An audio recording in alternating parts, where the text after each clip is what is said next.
So, Mr. Chairman, this is the first hearing since the 2018 midterm election in which voters gave Democrats a majority in the U.S. House of Representatives, next Congress. Of course, that also means changes in committee leadership and in the agenda for the committee. Given the expressed desire by the American people for a change, I do feel it is appropriate to discuss Dodd-Frank and the harmful effects of the current committee majority to weaken and roll back important parts of this law.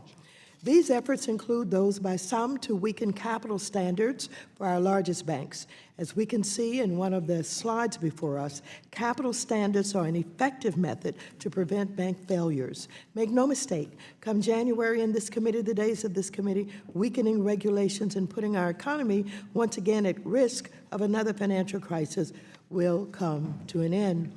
Dodd-Frank created the position of Vice Chairman for Supervision at the Fed as one of the several actions in the law to help rectify the Fed's inadequate supervision and enforcement prior to the financial crisis. It is essential that the Fed keeps a watchful eye on the financial institutions it supervises and makes strong use of its existing enforcement tools to crack down on institutions that break the law.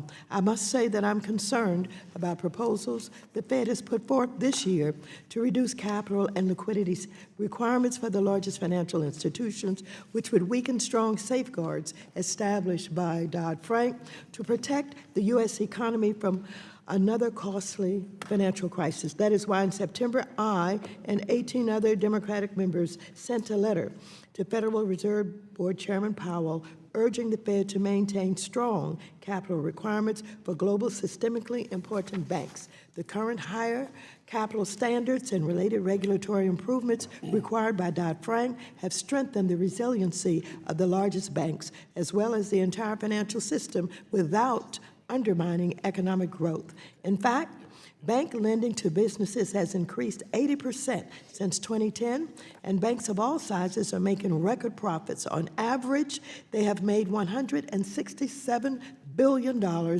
in profit annually the last 3 years. As we saw in the last crisis, it is the average hardworking Americans that will suffer the consequences if Washington deregulates Wall Street mega banks again. I look forward to discussing these and other matters with Vice Chairman Quarles today, and I thank you, and I yield back the remainder of my time.